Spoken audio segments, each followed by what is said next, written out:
SK하이닉스하고 삼성전자가 생산하는 이런 메모리 반도체 분야는 올해까지는 어쩌면 이 트렌드가 지속될 가능성이 많기 때문에 해외 주식에만 눈을 돌렸던 분이라면은 환승 투자를 하는 것도 굉장히 올해는 좋은 전략 중에 하나가 아니겠느냐.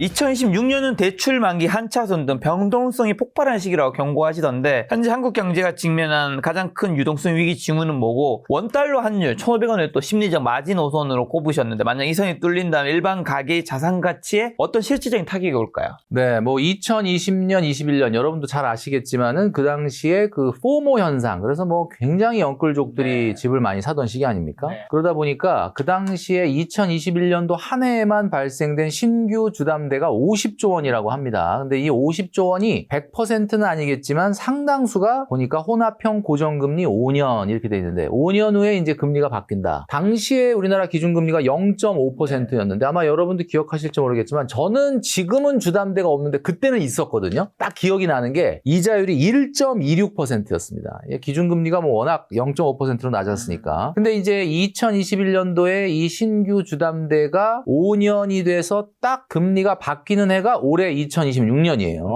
자, 한번 따져보니까 그 당시에 처음에 대출을 받아서 연끌을 해서 사신 분들이 1.5에서 2% 주담대 이자를 내다가 올해 어쩌면은 4%에서 5%로 올라갈 가능성이 있는 거거든요. 그러면 이게 어떻게 되느냐? 한 100만 원 내던 분이 갑자기 이자를 200만 원 넘게 낼 수도 있는 상황이다. 굉장히 부담이 되겠네요. 우리 경제에 주는 충격이 50조 원 규모라면은 뭐 50조가 또 다 그 5년 고정형 대출은 또 아니니까 뭐 이렇게 충격이 크진 않을 거다라고 이야기는 할 수는 있는데 이게 사실 굉장히 경기를 발목을 잡는 요소일 수 있다. 갑자기 이자가 늘어나는 게. 그리고 이제 좀 전에 말씀드렸던 것처럼 이제 최근까지 계속해서 이 환율 문제가 굉장히 심각했는데 뭐 지금 녹화일 기준으로는 이제 최근 요 며칠은 굉장히 그 급락을 하고 있습니다. 환율이. 뭐 여러 가지 이유를 보니까 엔화 약세를 미국과 일본이 조금 시장 개입을 통해서 좀 극복을 하려고 하는 그런 움직임이 있어서 최근에 이제 엔화 강세 기대감, 엔화 강세에 대한 어떤 그런 것 때문에 지금 약간 원달러 환율이 굉장히 좀 낮아지고 있고 환율이 1,424원으로 지금 1,424원이죠. 급격하게 떨어졌네요. 급격하게 떨어졌어요. 근데 이제 사실 이렇게 떨어지고 나면 에이 거봐 뭐 그거 별 문제 아니었어 이렇게 생각하는데 사실 많은 전문가들이 원달러 환율이 최근에 1,480원 선을 넘나들었던 때의 이야기를 그냥 순간적으로 그 환율이 올라가는 게 아니라 구조적인 문제다라고 이야기를 했거든요. 이 구조적인 문제라는 게 뭐냐? 근본적으로 뭐 순간적으로 지금 또 환율이 또 낮아져 있긴 하지만 사실 잘 해결되긴 어렵다라는 뜻이거든요. 뭐 예를 들면 이런 거죠. 국민연금의 해외 투자 증가는 기정사실입니다. 어쩔 수가 없는 게 계속 보험료를 받고 또 보험료가 이제 매년 0.5%씩 올라가죠. 거기다가 점점 연금 개혁을 통해서 받는 시기를 뒤로 늦추죠. 그러다 보면 앞으로 미래에는 어차피 국민연금의 해외 투자 부분은 뭐 줄어들긴 좀 어렵다. 그 다음에 우리 서학개미들 뭐 최근에는 국내 주식이 좋긴 하지만 서학개미들에 대한 여전한 저변이 확대되고 있다는 거죠. 그 다음에 기업들의 해외 투자도 증가한다. 그러니까 들어오는 달러의 양은 과거에 비해서는 정말 커지긴 했어요. 작년에 우리나라가 7천억 불 이상의 그 수출을 기록해서 사상 최고치를 기록했고 그러니까 뭐 지금도 반도체라든지 이런 것들이 AI 기술 혁신과 맞물리면서 굉장히 수출 금액이 올해 늘어날 걸로 예상되죠. 근데 구조적으로 봤을 때는 나가는 달러와 들어오는 달러의 균형이 환율인데 나가는 달러라고 하는 게 구조적으로 줄기는 어렵기 때문에 순간적으로 환율이 이제 조금 걱정스러운 부분에서는 지금 뭐 내려와 있긴 하나 이게 아마 제가 봤을 때는 해결됐다라고 말하긴 좀 어렵다. 제가 왜 1,500원을 얘기했느냐면 1,500원을 만약에 넘잖아요. 뭐 지금 정도의 환율 상황이면은 그럴 일이 있겠어? 라고 생각할지 모르지만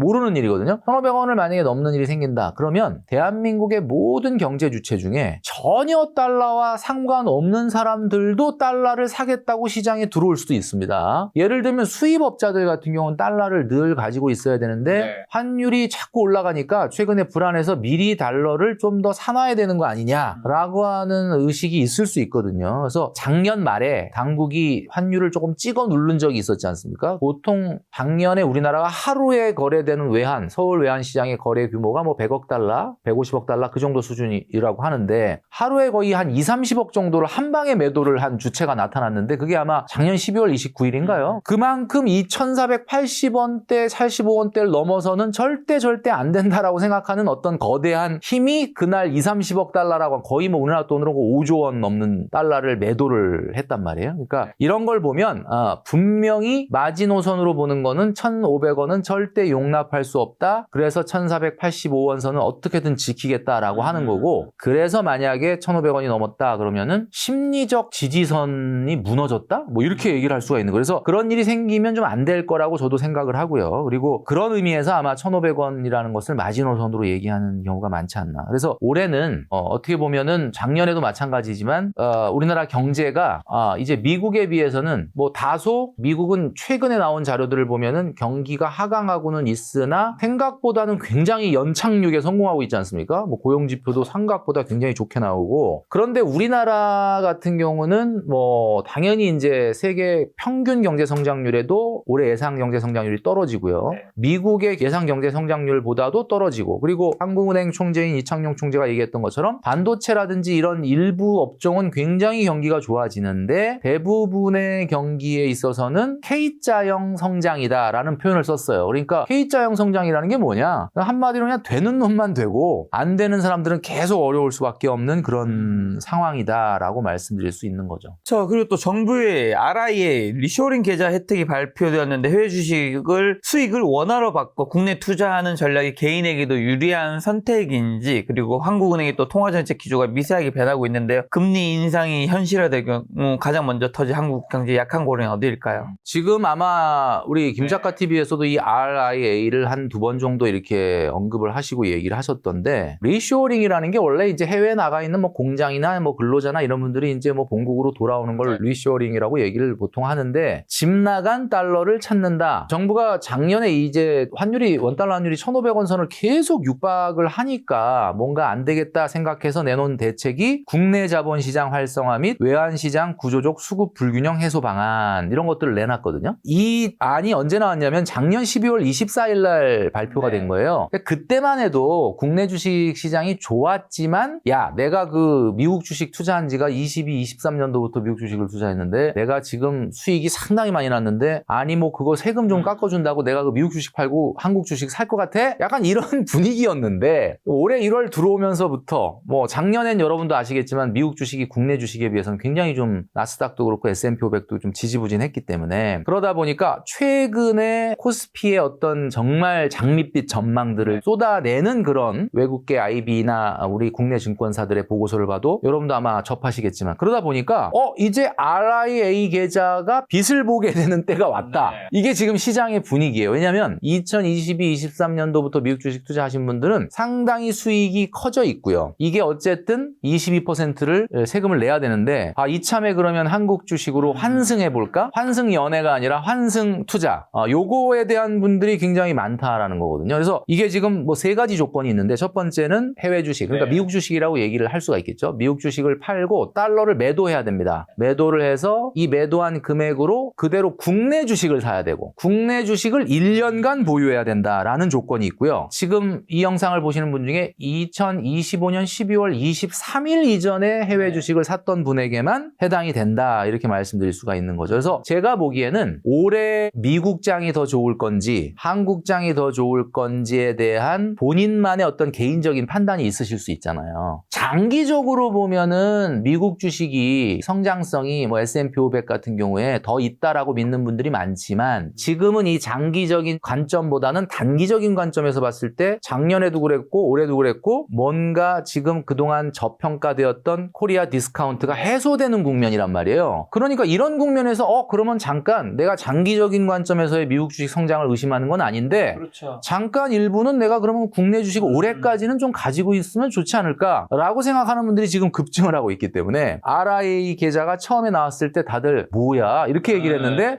이제는 이거에 조금 눈여겨봐야 될 때가 됐다라는 생각이 저는 개인적으로 들고요. 나쁘지 않은 전략이라고 저는 개인적으로 평가하고 싶고 작년에 한국은행이 사실 그 통화정책이라는 게 비판을 굉장히 많이 받았는데 올해 신년사에서 이창용 총재가 그 비판들을 의식하는 발언들을 쏟아냈습니다. 그래서 여러분도 아시겠지만은 한국은행 총재인 이창용 총재가 신년사에서 올해는 좀 비둘기파적인 색채 경제를 멈추고 그대로 워딩을 제가 말씀드리면 이런 말을 하셨어요. 이제는 데이터를 보고 통화정책을 면밀히 검토한 다음에 성장과 물가, 금융안정에 맞춰서 정책을 펼치겠다. 이렇게 이야기했습니다. 근데 이 말은 너무 원론적인 이야기라 우리가 해석을 할 때 아니 뭐 당연히 그럼 데이터를 보고 성장, 물가, 금융안정에 맞춰서 정책을 그동안에 안 했다는 거냐. 근데 이제 이 말이 왜 언론 보도에서 좀 부각이 됐냐면 사실 그동안에는 한국은행이 여러분도 아시겠지만 솔직히 말씀드리면 물가를 잡는 데는 등한시하고 경기를 살리는 데만 신경을 썼습니다. 이건 어쩔 수 이거는 뭐 제가 저만 얘기하는 게 아니라 많은 분들이 2022년 7월부터 우리나라가 한미 금리 역전이 두 번째로 시작이 됐는데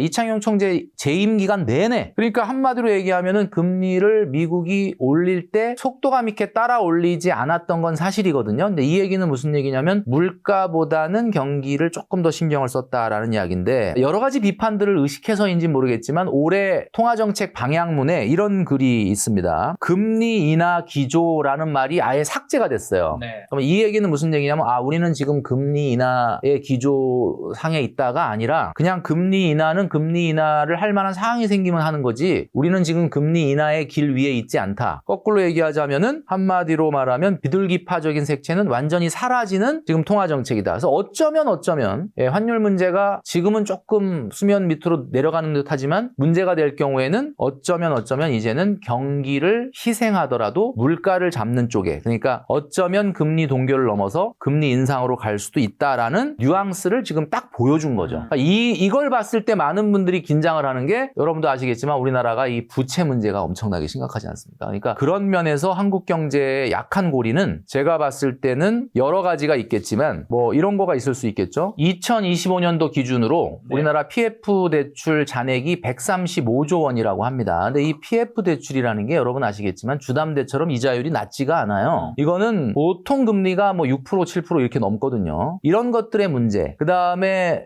좀 전에 말씀드렸던 것처럼 2026년도에 돌아오는 만기가 돌아오는 5년 혼합형 주담대가 뭐 50조 전부는 아니겠지만 상당수가 있고 그 다음에 이제 작년 우리 2분기 말 그 통계 자료를 보니까 2025년 2분기 말 자영업자 대한민국의 자영업자들의 대출 총액이 1069조다 이렇게 1000조를 돌파를 했다는 거예요. 근데 이제 이게 속내를 들여다보면 더 문제가 있는 게 자영업자들 대출 중에도 다중채무가 많아요. 그러니까 내가 자영업 때문에 대출 받은 것도 있지만 개인 신용 대출도 있고 뭐 다른 카드 빚도 있고 그 다음에 이 자영업자들 중에서도 고령층이 많아요. 그러니까 고령층이 많다는 거는 정말 뭐 내가 그냥 생계형 경제 활동에 내몰려서 어쩔 수 없이 창업을 한 영세한 자영업자들이 많다. 정부의 정책금융의 지원에도 불구하고 연체율이 증가하는 게 자영업자들이라고 합니다. 그러니까 이게 덩치로는 제일 크죠. 아까 제가 말씀드렸던 주담대 50조, PF 대출 135조도 대단한 금액이지만 자영업자들의 대출 1000조가 넘는 이 뇌관이 한국 경제에서는 대단한 약한 고리가 될 수 있다. 근데 여기에 만약에 어쩔 수 없이 우리가 금리 인상으로 돌아선다면은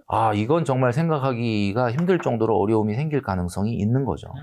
자, 그럼 주식 투자할 때 거치식이 적립식보다 수익률은 높지만 직장인에게 적립식을 추천하는 심리적 전략적 이유는 뭘까요? 아마 여러분들이 잘 아실 거라고 봅니다. 네. 주식 투자를 오래 하신 분들 같은 경우는 뭐 사실 뭐 환율도 그렇고 주식도 그렇고 우리가 정말 미래를 정확하게 예측한다는 건 불가능에 가깝기 때문에 우리가 미래를 맞추겠다라는 표현보다는 그냥 그때그때 대응을 하다 보면은 어찌 보면 우리가 미래에 우리가 원했던 목표 지점에 가 있는 경우가 되게 많잖아요. 근데 이제 우리가 봤을 때 거치식이라는 거는 일반적인 직장인들한테는 상당히 부담스러울 수밖에 없습니다. 왜냐하면은 우리가 과거에 우리 주식시장의 행보를 보면은 지난 한 3년간 봤을 때 뭐 나쁘지 않았죠. 특히 미국 주식 같은 경우는 2022년도 한 해 빼놓고는 거의 15년 동안 꾸준히 올랐고 국내 코스피 같은 경우는 2022, 23, 24년도는 미국보다는 좀 상승률이 많이 떨어지지만 작년하고 올해 초 연초만 봤을 때는 뭐 미국 주식을 압도할 정도로 시장 좋단 말이에요. 이런 상승장이라고 하는 가능성에서는 당연히 거치식이 수익률이 높습니다. 근데 문제는 좀 전에 말씀하셨던 것처럼 이렇게 한꺼번에 산다는 것 자체가 우리가 일반인들에게는 대단한 부담이 있는 거예요. 그리고 만약에 이게 어떤 하락장을 만났다. 우리가 보통 주식은 여러분도 아시겠지만 성장의 관점으로 보고 투자하시는 분들이 대부분인데 진짜 돈을 버는 사람은 성장의 관점뿐만 아니라 가격의 관점으로 볼 수 있는 눈이 필요하거든요. 근데 이게 가격의 관점이라는 게 뭐냐? 2022년도에 미국 주식을 사실 사신 분이 주변에 있느냐? 사실 눈 씻고 찾아봐도 잘 없거든요. 왜 그러냐? 2020년도는 계속 주식이 떨어졌기 때문입니다. 그런데 주변에 23년도, 24년도에 미국 주식을 사신 분들은 지금 굉장히 수익이 많이 났지만 그때는 어쨌든 그래도 상승기였던 거고 22년도에 하락할 때 샀던 분들은 지금 수익이 정말 많이 났거든요. 그러니까 그 얘기는 무슨 얘기냐면 가격의 관점으로 주식을 볼 수 있는 눈이 있어야 된다. 그럼 가격의 관점으로 본다라는 거는 뭐냐면 떨어져도 괜찮아. 난 어차피 계속 살 거기 때문에 라고 하는 관점. 그 얘기는 뭐예요? 결국 거치식 투자가 아닌 꾸준히 적립식으로 자기 페이스대로 사시는 분들이 결국은 장기적으로 성공할 수밖에 없다라는 거죠. 그리고 이제 뭐 아무래도 많은 분들이 그래요. 그러면 2025년 종가 대비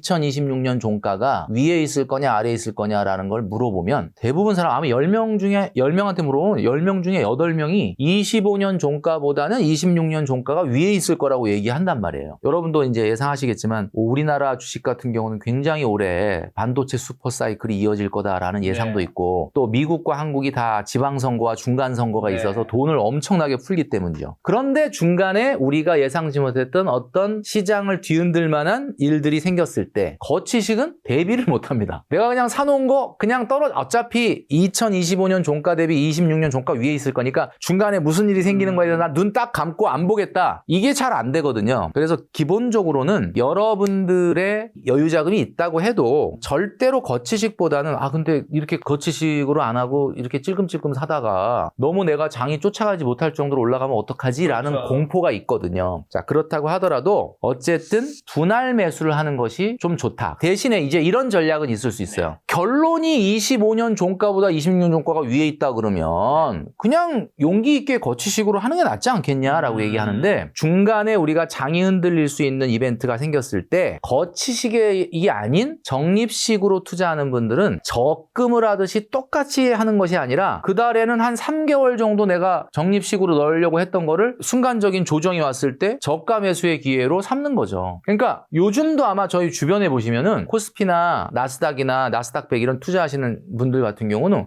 파란불 들어오는 날만 사시는 분들이 있어요. 이제 금액을 나눠서 그냥 떨어지는 날 그러면 떨어지는 날만 산다라고 하는 분들이 있거든요. 저는 이게 상당히 괜찮은 전략이다라고 생각을 하고요. 그리고 또 나스닥을 매운맛, S&P 500을 매콤한 맛으로 비유하시던데 사회초년생 은퇴 준비자 각각 가져가야 할 적절한 비중은 어느 정도일까요? 사실 그 나스닥과 S&P 500 같은 경우는 여러분들이 아시겠지만 뭐 투자를 시작하셨던 주식 투자를 하시는 분들 같은 경우는 어떻게 보면 가장 기본이 되는 양대 산맥이죠. 최근에는 코스피가 굉장히 좋은 실적과 상승세를 보이고 있으니까 이제 S&P 500이나 나스닥 100, 나스닥 같은 걸 얘기하시는 분들이 좀 적기는 하지만 여러분도 아시겠지만은 사회초년생이다라고 한다면 이걸 한번 생각해 보실 필요가 있을 것 같아요. 내가 과연 이 투자 금액에서 목돈을 꺼내지 않고 몇 년간을 투자할 수 있느냐. 자, 일반적인 사회초년생이다. 그러면 얼마 동안 내가 이 목돈을 안 건드릴 수 있냐. 일반적인 사회초년생들은 차를 사거나 이사를 가거나 결혼을 하거나 또 집을 사거나 그럴 때 돈이 왕창 들어갑니다. 근데 그런 것들이 미래에 큰 목돈으로 나가야 된다라고 하면 이분들 같은 경우는 투자가 소극적으로 이루어질 수밖에 없어요. 만약에 진짜 3년 안에 나는 이사 가고 집을 사고 결혼을 한다라고 하는 분이 나스닥과 S&P 500에 이제 들어간다라고 봤을 때는 사실 어쨌든 여러분 아시겠지만은 장기적인 관점으로 보기는 좀 어렵기 때문에 사실은 좀 조심해야 된다. 그래서 이거는 본인의 개인적인 투자 성향도 투자 성향이지만 더 중요한 거는 본인의 투자 가능 기간이 얼마냐를 따져보고 설정을 하시는 게 맞다. 은퇴자분들도 마찬가지라고 봅니다. 내가 은퇴해서 바로 나는 은퇴 생활, 노후 생활로 들어가서 나는 소득 없이 내가 가지고 있는 자산에서 나오는 소득만으로 생활해야 되는 건지 아니면 내가 반퇴를 해서 반퇴 소득을 하면서 사회활동을 하면서 소득의 일부를 받을 것인지 이런 투자 가능 기간에 따라서 투자에 대한 위험 자산에 대한 비중이 달라져야 된다라고 저는 생각을 합니다. 한국 주식이 진짜 엄청 많이 올랐잖아요. 네. 올해는 아까 말씀하신 대로 S&P 500, 뭐 나스닥 같은 미국 투자도 해야겠지만 그 돈을 약간 한국 주식의 비중을 좀 늘리는 것도 의미가 있다고 보세요? 그러게 당연히 의미가 있다라고 보는 게 제가 아까 RIA 계좌의 이야기를 하면서 그 말씀을 드렸잖아요. 우선 작년에 우리나라 코스닥이나 코스피에서 10배거 그러니까 주가가 10배 폭발 거의 10배 가까이 폭발한 그 10개 종목 뭐 10개가 다 10배가 된 건 아닌데 제가 이렇게 탑 10을 한번 뽑아봤거든요. 뽑아보니까 있을 겁니다, 여러분. 봤더니 생각했던 거보다 수익률이 참 놀랍다. 2025년 초에 2025년 말 말까지 투자를 했을 때 지금 이제 보여드리겠는데 원익 홀딩스라고 하는 회사, 이 로봇 아시죠? 이 회사가 1384%, 1억을 투자했다 그러면 한 14억 정도 됐다 이런 이야기죠. 야, 이게 생각만 해도 참 그죠? 아찔합니다. 시어스 테크놀로지가 1152%, 그 다음에 제형솔루텍이 970%. 그 다음에 성호전자, 요거 이제 전력 변환 부품 만드는 회사인데, 성호전자가 908% 이렇게 되어 있고요. 그 다음에 올릭스, 올릭스, 여기가 722%.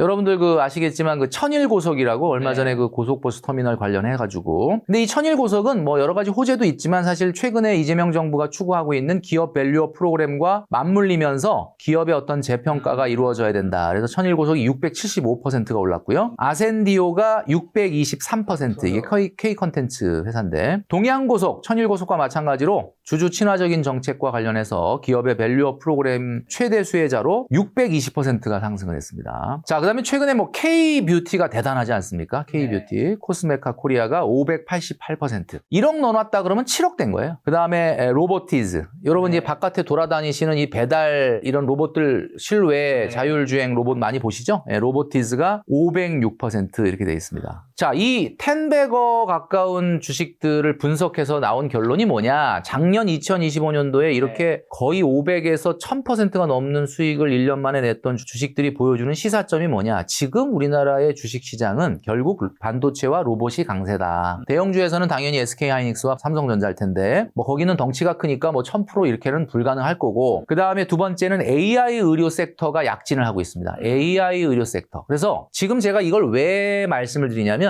작년의 트렌드가 올해 트렌드랑 크게 다르지 않을 걸로 보고 있거든요. 그러니까 작년에 기염을 토했던 주식들의 트렌드를 알아야 올해도 어떻게 보면 우리 국내 투자를 하시는 많은 분들에게 도움이 될 것 같아요. 아까도 말씀드렸던 것처럼 천일고속이나 동양고속처럼 밸류업 프로그램, 그동안에 좀 이렇게 저평가되었던 자산주들이 다시 좀 재평가되는, 우리가 이제 기업들이 자산 재평가 같은 거 많이 하잖아요. 그런 것들에 힘입어서 좀 수익률을 높였다. 이런 내용들입니다. 그러니까 한마디로 얘기하면은 올해도 이런 트렌드가 이어질 가능성이 많다. 그럼 아마 여러분들은 이제 이런 주식들을 아시는 분도 있고 모르시는 분도 있겠지만, 뭐 여러분들은 대부분은 삼성전자, SK하이닉스가 반도체라고 하는 이 메가 트렌드를 이끌고 있기 때문에 제가 봤을 때는 올해 충분히 반도체 업황에 디램 메모리 분야에서도 이 쇼티지가 계속 발생을 하고 있고, 이게 단기간에 해소되기가 어렵다. 그리고 지금 SK하이닉스하고 삼성전자가 생산하는 이런 메모리 반도체 분야는 사실 이 쇼티지가 발생을 했을 때 뭐 과잉 생산이 일어나거나 하기가 어려운 과점 구조 아니겠습니까? 그러니까 올해까지는 어쩌면 이 트렌드가 조금 지속될 가능성이 많기 때문에 해외 주식에만 눈을 돌렸던 분이라면은 일정 비율을 뭐 RIA 계좌도 있고 하니까 어쨌든